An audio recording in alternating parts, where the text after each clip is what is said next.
Bismillah, alhamdulillah, wassalatu wassalamu ala rasulillah, wa ala alihi wa sahbihi wa man wala.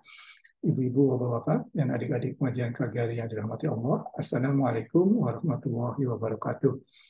Insya Allah kita lanjutkan kajian kita hadis ke-8 dari kitab hadis Arba'in atau 40 hadis dari Imam An-Nawawi. Insya Allah hadis ke-8 ini disampaikan oleh Ibn Umar, jadi putra dari Khalifah kedua Umar ibn Khattab. Ibnu Umar menyampaikan bahwasanya Rasulullah bersabda sebagai berikut, bahwasanya kami diperintahkan untuk memerangi manusia. Nanti disampaikannya penjelasannya apa maksudnya ini. Jadi kami diperintahkan oleh Allah untuk memerangi manusia hingga manusia tersebut atau hingga mereka mengucapkan syahadah. Dalam hal ini bahwasanya tiada Tuhan melainkan Allah dan Muhammad Rasulullah SAW. Kemudian mereka melaksanakan sholat dan menunaikan zakat. Jika mereka melakukan hal tersebut, maka terlindungilah harta dan jiwa mereka dari kita semua, ya, dari umat Islam. Kemudian apabila mereka melaksanakan hal-hal yang tidak sesuai dengan ajaran Islam, maka hukumannya adalah dari Allah. Demikian rangkuman hadisnya. Nah, hadis ini ibu-ibu, bapak-bapak, dan adik-adik pengajian yang dirahmati Allah sering disalahartikan sebagai perintah untuk berjihad. Tetapi kita mesti melihat konteks dari hadis ini. Kita tidak boleh sembarangan. Pertama, tentunya melihat konteksnya terhadap Al-Quran.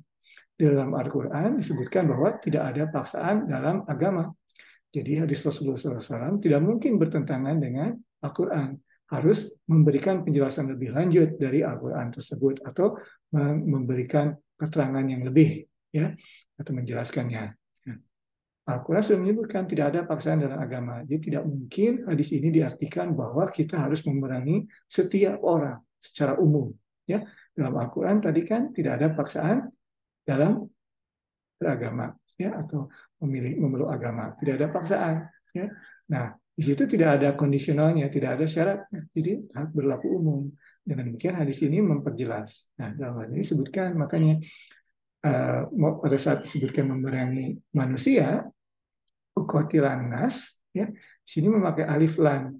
Jadi menjelaskan orang atau itu, ya. Dan para ulama menyebutkan atau mentafsirkan hadis ini sebagai musuh Rasulullah SAW. Ya, kita mengetahui juga dari hadis-hadis sirah Rasulullah SAW bahwa Rasulullah SAW tidak pernah berperang selama berada di Mekah. Dalam periode Mekah tidak berperang, tidak ada perintah untuk melawan. Ya, apapun sakitnya penderitaan yang dialami umat Muslim pada saat itu, Rasulullah SAW tidak diperintahkan untuk membalas. Tapi di periode Madinah ada perintah untuk membalas itu dalam Al-Quran dan juga dalam hadis ini. Tapi harus diartikannya demikian, bahwa pada saat Rasulullah SAW menyampaikan uqatilan nas, itu tidak berarti semua manusia. Tapi alif lam menunjukkan manusia itu. Siapa manusia itu?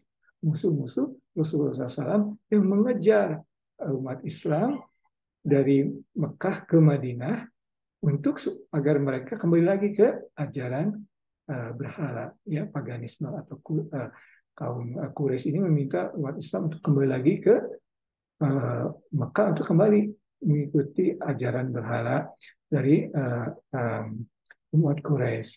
Jadi tidak semuanya, tapi khusus yang memerangi umat Islam, menghalangi umat Islam untuk menjalankan ibadah sesuai dengan perintah Allah Subhanahu wa taala, sesuai dan diajarkan oleh Rasulullah SAW. Jadi ini penting untuk diartikan demikian, ya. Jadi jangan sampai, dan ini banyak terjadi, ya, seperti fenomena ISIS, ya, Islamic State, ya, itu menyebutkan kita harus berperang sampai mereka mengucapkan syahadat, ya, mendirikan sholat dan membayar zakat. Tidak demikian. Kalau misalnya kita sekarang ini hidup di Kanada, pemerintah Kanada sepanjang mereka tidak menghalangi kita untuk beribadah, tidak perlu kita berperang melawan mereka untuk mengharapkan mereka mengucapkan syahadah, mendirikan sholat, dan juga membayar zakat. Tidak demikian. Kalau mereka tidak menghalangi kita untuk melaksanakan ibadah. Ya. Jadi demikian. Nah, kalau mereka bertanya tentang Islam, ya tentunya kita menjawab. Tentunya juga kita ingin mengajarkan atau menyampaikan berita baik dari Nabi Muhammad SAW yang turun melaluinya dari Allah Subhanahu Wa Taala. Ya. Nah, itulah inti dari hadis ini. Ya. Jadi hadis yang banyak sekali disalahgunakan. Insya Allah dengan memahami hadis ini Imam Nawawi memilih ya 40 hadis yang disampaikan oleh Imam Nawawi ini tidak sembarangan. Ya, Imam Nawawi memilihnya dengan hati-hati. Ya, dan hadis yang ke-8 ini Imam Nawawi memilih hadis ini. Bahwasanya kita diwajibkan untuk memerangi mereka. Siapa mereka tersebut? Adalah mereka yang menghalangi kita untuk melaksanakan ibadah dengan sesuai dengan perintah Allah Subhanahu Wa Taala dan ajaran yang disampaikan oleh Nabi Muhammad SAW. Demikian ibu-ibu, bapak-bapak, dan adik-adik pengajian yang dirahmati Allah. Yang benar hanya dari Allah, yang salah dari kesalahan Irfan sendiri. Mohon maaf atas kesalahan dan kekurangan tersebut. Wabillahi taufiq wal hidayah. Assalamualaikum warahmatullahi wabarakatuh.